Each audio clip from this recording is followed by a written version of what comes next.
Hello friends, and welcome back to the adventures of metal detecting in the UK from the first 2 weeks of March 2026. Sorry, there's a little bit of a gap between this video and some of my last videos. It's just due to life getting in the way, but I promise we'll get the last few videos out because this is day 8. And we are working down to day 12, the final day of the trip. And on that day, I found a gorgeous 2,000-year-old gold coin. And I can't wait to share that part of the adventure with you. So stay with me these last few episodes. And if you haven't already, please like this video, subscribe to the channel. It helps in the algorithm, helps other people discover this content. Well, day 8 was a challenging day. I won't lie. It was a tough field. It was a cold day, but there were some really cool finds that came up nonetheless. So sit back, let's take a quick look at day 8 outside Norfolk in the UK. We're just getting started on day 8. Had a little signal here. Let's give it a quick look and see what we have. It's in my hand, and I think I thought we're gonna have lead. And maybe we still do have lead. Let's see. It's in this little clump here. And I think we have lead. Lead. It's a little cooler today, probably the chilliest start of the trip so far. Halfway in the field, it's kind of rough plowed. It's going to be a slow go today until this field gets walked on a bit more. Very rough plow. Here you can see the furrows. There's a church in the distance that way. I'm going to work my way up to this corner here, maybe along the hedgerow a bit, and then I'm going to go back and get a heavier jacket. I was thinking it's going to warm up, and it might, but an extra jacket's going to help. And at a 48, 49, I thought it was going to be lead. Just dug it out. Must have been close to the surface. But we have I thought it was part of a buckle, and it might still be part of a buckle, but I'm not exactly sure. But it's got a little bit of age to it. So it turns out that this little lead thing that I thought was a part of a buckle is actually something called a lead came, C-A-M-E. Also called a calm, C-A-L-M-E. It would have had 2 more nodules here. It would have been H-shaped. And this was actually a lead piece that was used to hold multiple pieces of leaded glass together. So think of a window with some leaded panes of glass. This bit of lead would have helped hold those pieces of glass in place. So a nice, cool piece, medieval period. Maybe stretching into the Tudor period, but nice fragment nonetheless. A lead came or calm. I like calm. Calm is nice. Nice signal here. 69, 70, 71. And it's right here. It seemed like it was very close to the surface. Either got a shotgun shell or hopefully something a little better. But oops. I see something here, and it looks like it's probably a button. Probably a button. Yep, 4-hole button. Well, any day in England, detecting is an amazing opportunity. So here we are in this huge field. Now it's a little hard to work. The furrowed rows here, a little bit, the ground's a little bit hard. Hasn't been much rain the last week or so, but what a glorious backdrop to be metal detecting and have this opportunity. Now I had a signal here, it was close to the surface, and now what does that look like to you? This is maybe a Rorschach test, but this is a piece of lead. But to me, it looks like a cat with 2 ears, an eye there, an eye under the dirt, a cat head. How about that? Here on the fields of England, a lead cat head. Well, a piece of lead in the shape of a cat, I guess. But quite randomly, because it's just another piece of lead. Another decent signal here, 56. We'll live dig it. Really nice signal. Probably shotgun shell, if I were to guess. Been told this field has been very productive in the past, but it is a little hard to work with these this rough plow and the furrows out here. But as the day goes on, the field will get a little flatter as we walk over it and make it a little bit easier. Oh, where is this signal? It's still there, and it's still loud. All right, it's still in the hole, so let's go down and see if we can find it with the pinpointer. It's coming up over here. A little bit off target there.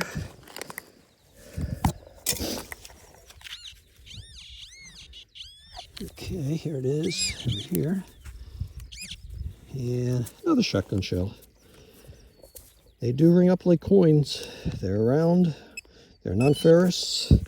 Shane loves them. And I am working the perimeter of the field, so I should expect to get a number of these. Son of a gun. Well, of course, I did not live dig this, and we have our first hammered coin of the day, and it's actually quite a nice one. It's a little bit dark here. It's going to be hard for you to see, but it looks like there's a long cross on the back. It could be copper. I'm not quite sure. It's possible it's a jeton, but I thought when I first saw it, it looked more like a hammered. Let's put a little water on it and see. It could be a token, copper token, in the shape of a hammered coin. I don't know. We'll have Steve take a look at it when we get in for lunch. In any event, it is the first coin of the day. Happy with that. Well, what a cool find. A counterfeit penny from the 1200s. These were significantly less common than the actual officially minted coins that circulated. And it's the first for me. After 4 trips and finding over 100 hammered silver coins, first counterfeit. Really cool. Now, counterfeiting was a problem even back in medieval times. In fact, it was considered treasonous to counterfeit the king's coin, and it was punishable by death. And it's really interesting that if you think about early colonial currency, so the British customs carrying over to early colonial times, you'll find that on colonial paper money, the phrase "to counterfeit is death." And that's a direct lineage back to laws that were in place even in the 1200s during the time of Henry III.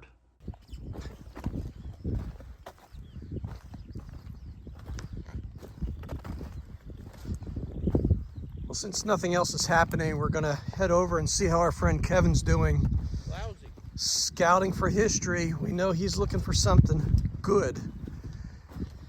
Kevin, we've been out here for 2.5 hours. What have you found? What have you found? I found lots of lead, lots of buttons, iron, and Kevin just pulled a coin. Look at that. You brought me luck. I got a big token. Yeah. This and 3 buttons. That's it. Wow. Yeah. So what is that you have? I have no Another idea. token, maybe? It might be another token. Yeah. Yeah. Oh no. It's got.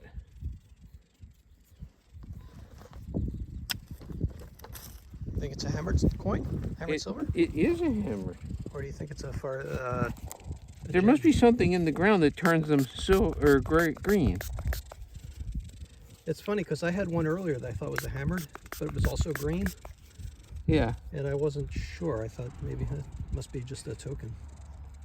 Because it looks like it has. Cross and pellets? No, the Oh, shield on the back. yeah. Well, I must have brought you good luck. Yeah, I'm not sure. I'm putting that in my good case. All right, had a signal here. It was in the 70s, 72, 73. And we have a gold gilt button. It's just a button, but it's got that nice gilding on the back. There you go. Pretty looking button. Pretty looking. It's about as close as I've gotten to gold so far this week.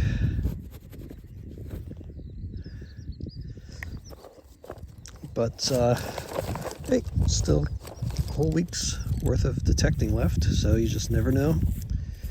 You never know. You don't come out thinking you're getting gold. It just kind of happens. And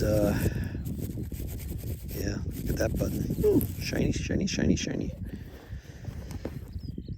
And it's always been interesting to me that with these buttons, this was the part that was sewn to the jacket, so you never really saw it except when you were buttoning your jacket. The external world didn't see it. So kind of interesting approach to fancy buttons. I'm sure there was a logic behind it. So it's always perplexed me that when you find one of these buttons from the 17th century, the front side, the side that people would see, is almost always sort of a dull bronzish color. And the inside, where the shank is, that would have held the button to the garment, is where all the gold gilt appears. And try to get a little bit of the shiny here for you to see, but it's there, and it's the shiny bit, but this is the bit that's closest to the person and unseen by the public. And I always wondered why that was the case. Well, let me explain it. So first of all, these buttons were manufactured of brass or copper, and they were dipped into a slurry of gold and mercury. And then they were taken from the slurry and fired in a furnace. The mercury would vaporize, and the button itself would be gilded.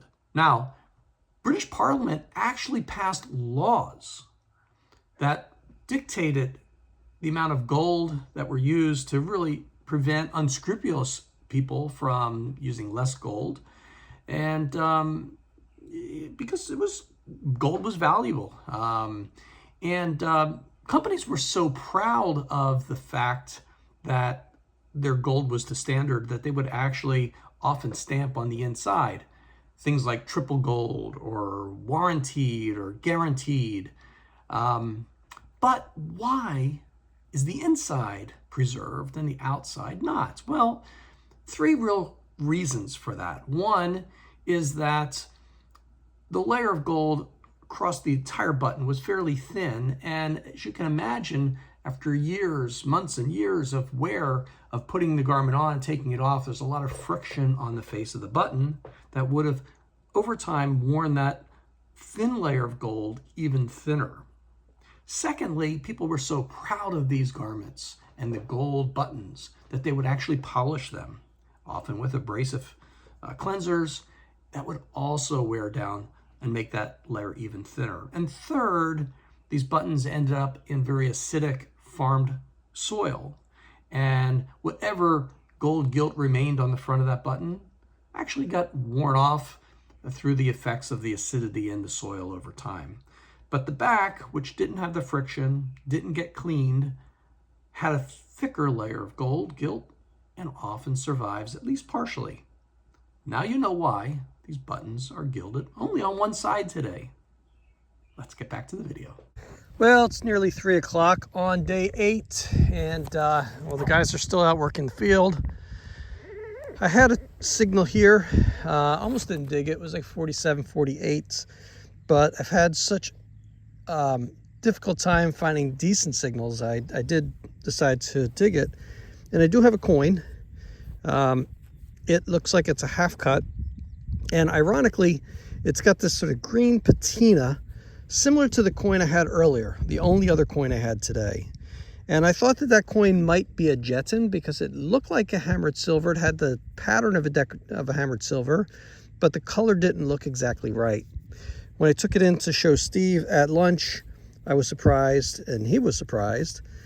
He was quite excited because it turns out to be a contemporary forgery of from the time of Henry III. So quite a rare coin, according to Steve. Now this has a similar look to it. Maybe it's another, or maybe it's just half a Jetton. I know there's some Jettons have come up off the field today, but finds are a little few and far between. There have been some hammered silvers found, but not by me. And still have 2 hours left, but very tedious given the state of the field. Farmer did say that the field was ready for us. It was rolled, but this is not a rolled field. This is a rough plow, and it makes detecting a little more challenging. Your coil doesn't really get into the furrows, in between the furrows, so every coil swing you're losing about 50% of your productive surface area. But we persist. It's the only field we have today, so this is what we're dealing with, and it's better than a playground in Pennsylvania. So let's continue on. Just want to show you guys some of the key finds from today. This is a little 15th century leather mount, bronze leather mount. You can see the attachment on the back. Again, this is 15th century. Also have a buckle plate fragment, a little bit of design on it. A couple small finds from the field. This is a medieval strap end, also bronze. The attachments there. Again, this field that we were working, tough to work. Some big furrows in the land, and so your coil wasn't getting very good surface area coverage, but still managed to pull out some of these sweet little buckles, medieval buckles. And there's another one here. Sweet little buckle. Again, these are dating to 13th, 14th, 15th century. Coin-wise, it wasn't a very productive day, but this is not an intentionally halved, as many of the medieval coins were actually cut into halves or quarters, but this was probably plow damaged. This is a copper farthing of Charles I, who reigned from 1625 to 1649. Not much to it. A little bit of detail to identify it, but that's about it. Final find of the day is actually quite a rare coin. This is the back side. You can see a cross there with a circle and pellets in each arm on each arm of the cross. Some writing around the perimeter, as is typical on a hammered silver coin of Henry III, which this purports to be. There's also a portrait of Henry on the front here. A little bit hard to see, but what makes this coin so incredibly interesting is that it's a very rare contemporary counterfeit, a forgery of Henry III hammered silver penny. So these pennies would have been made 1247 to 1272. Counterfeiting was a very, very serious crime back then. And it would have been counterfeited using copper or brass, or copper, mostly bronze. And probably would have had a light coating of silver wash on the surface to try to deceive people into believing it was a legitimate hammered silver penny. So quite a rare thing. Only one or two have actually come up on these tours over the many years that Steve and Haley have been doing them. Very interesting coin, Henry III, contemporary forgery from the field today. Well, that wraps up day 8. Thanks for joining me on this part of the adventure. Please stay tuned for the next few episodes as I wrap up this trip from March and prepare for the next trip coming in just a few months. In the meantime, please like, subscribe, and we'll see you again on the next episode. And remember, may all your tones be high tones. We'll see you next time. Happy detecting. Bye-bye.